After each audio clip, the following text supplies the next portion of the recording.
So we're making we know that we want to and will and already in some extent engaging with beyond science and diplomacy stakeholders. We want to, and we are already with people from business and philanthropy, but also more importantly with the group that you interact a lot with, the citizens, youth.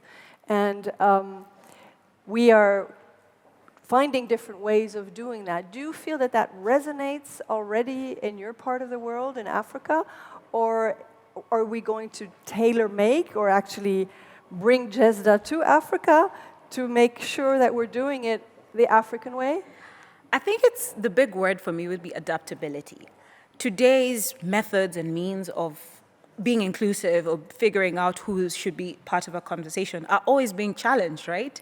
Just last year, Zoom was everything, and now we have Zoom fatigue, for example. So what else do? We have to get adaptive. And that's, I think, representative of the kind of mobility, the kind of energy, the kind of vigor you'll see in an African city bustling with youth energy kind of thing.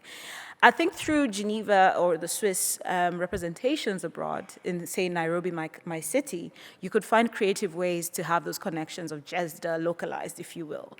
And it's exciting, for example, to know that the Nairobi representation of Geneva, of the Swiss embassy, is very supportive of this approach and is really trying to see how they can also bring, localized conversations on these kinds of science and diplomacy anticipation. And ideally, that was the starting point to start building, and not just in Africa, across other capitals in what was typically called the Global South, to show how can you use the representations of the instruments Geneva or the Swiss government has abroad to bring and steer other locals into this conversation, even as we continue through what we have as global mechanisms physically in Geneva. I think that adaptability is the key force or source to making sure that this spreads out organically and brings in the best possible energy from different walks of life. Okay, last point perhaps is if there's one thing you would like to walk away with after these 3 days at the GESDA summit, what would be worthwhile your time here? Well, depth of conversations to show where we're going is key. I think, we are being challenged in a world that has, ways, particular set ways of working against a world that's only going to get more disruptive.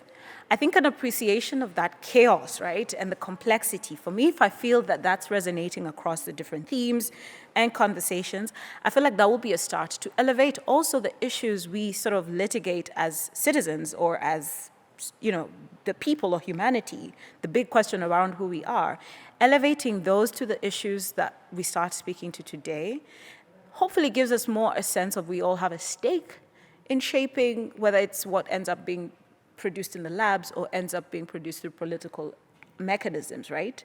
Just elevating that conversation for me is just going to be refreshing and hopefully launching us to a world where even if things are getting more and more disruptive, we feel like we're attuned and making sense of it all. So it's really, really great to be here, and I'm so looking forward to it.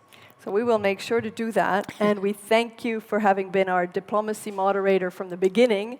We count on you to keep us on that straight line and continue being honest brokers and making sure that we do good and we do well in Africa. Looking forward to it. Thank you. Thank you.